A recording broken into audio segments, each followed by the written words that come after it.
कार्यकर्ता सबने ये फैसला किया है मुश्तरका तौर पे कि इस चुनाव में हम जनपद के लाल के लिए, जिसने जनपद के हर सुख दुख में खड़ा होकर जनपद के लोगों की सेवाएं की हैं, आवाम की सेवा की है, उसका हम सपोर्ट करेंगे। और यही जनपद की आवाम की मांग है, ये उनके दिलों की मांग है। हमने लगातार सर्वे किया, क्योंकि हम चुनाव में तटस्थ थे, तो हमने लोगों के बीच में हर वर्ग से, हर चाहे वो किसी जाति धर्म के लोगों से ये बात की, उनसे उनके दिल का हाल जानना चाहा। तो सबकी ये एक तरफा राय थी कि गुड्डू जमाली साहब को सपोर्ट किया जाए, क्योंकि उन्होंने साबित किया है।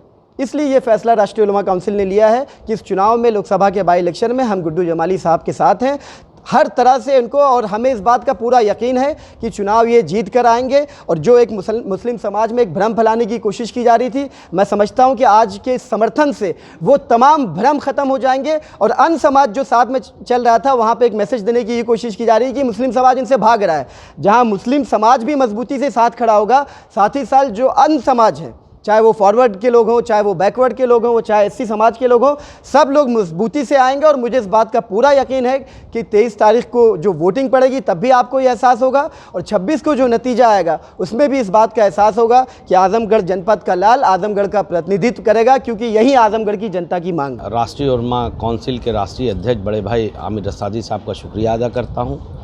उनके साहबजादे जो इस पार्टी के एक तरीके से रूह रमा हैं, उनका शुक्रिया अदा करता हूँ। तलहाज भाई का, ये हमसे छोटे हैं, प्रदेश अध्यक्ष जी बगल में बैठे हैं, और तमाम जो कार्यकारिणी इनकी बैठी हुई है, इन सब का शुक्रगुजार हूँ, एहसानमंद हूँ कि उन्होंने ये सही चीज़ को इन लोगों ने समझा और खड़े हुए कि नहीं, हम लोग आपके साथ हैं और यकीनन फ़र्क पड़ेगा, यकीनन फ़र्क पड़ेगा। पाँचों विधानसभा में इन लोगों का अपना कैडर है, वोट है, तो फ़र्क पड़ेगा। जिस तरह से समाजवादी पार्टी मुसलमान वोटों के लिए अपना एक ठेकेदारी बताती है, तो उस पर आज के इस फैसले से कितना रहेगा? देखिए, उनकी ठेकेदारी तो ख़त्म होना ही है। मैं तो पहले दिन से कह रहा हूँ, बताती ज़रूर है, क्लेम करती है, लेकिन उनकी ठेकेदारी तो सही मानों में वो ख़त्म हो चुकी है। जो रही सही बची थी, वो आज और ख़त्म हो जाएगी। उनको तो ख़त्म होना ही है। They are not honest people. वो कहते ज़रूर हैं कि हमारे शुभचिंतक हैं। सबसे बड़ा नुकसान पहुंचाने वाला इस कम्युनिटी को वही पार्टी है।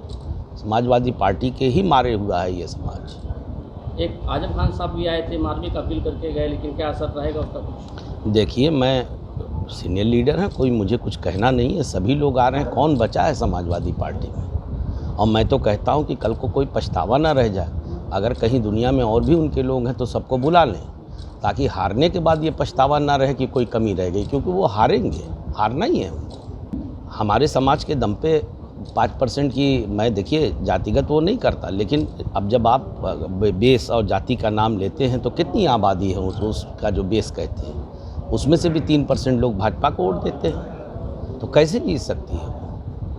तो जिस हिसाब से वहाँ पोलराइजेशन करने के लिए अबू हासिम साहब को लाया गया और उनका बयान भी बड़ा अनर्गल रहा आपके खिलाफ। देखिए, वो क्या बोलते हैं, वो उनका अपना संस्कार है। मैं किसी का मुंह तो नहीं बोल सकता, पकड़ सकता है। ये तो उनकी अपनी रिस्पॉन्सिबिलिटी और जिम्मेदारी है। मैं बार बार कहता हूँ कि लोकतंत्र में वैचारिक मतभेद होते हैं, निजी दुश्मनी नहीं होती, इसलिए बोलने से पहले तोल मोल के बोलना चाहिए। लेकिन वो उनका संस्कार है। अब मैं उस पर ज़्यादा बात नहीं करना चाहता, लेकिन ये बात तय है कि वो कितना भी पोलराइजेशन कर लें, मैं धर्म जाति के नाम पे वोट नहीं मांगता। शाह आलम गुड्डू जमाली इस ज़िले का बेटा है। सभी धर्मों के लोग मुझे प्यार करते हैं, और मेरा दिल इस बात से बहुत भावुक हो जाता है, जितना मुझे मुस्लिम प्यार करता है उतना ही मेरे हिंदू भाई प्यार करते हैं। मैं खाली मुस्लिम भाइयों के वोट से नहीं जीतूँगा, मुझे हिंदू भाई जिताएगा। आप देखिएगा, मुझे हर तरफ से वोट मिलेगा।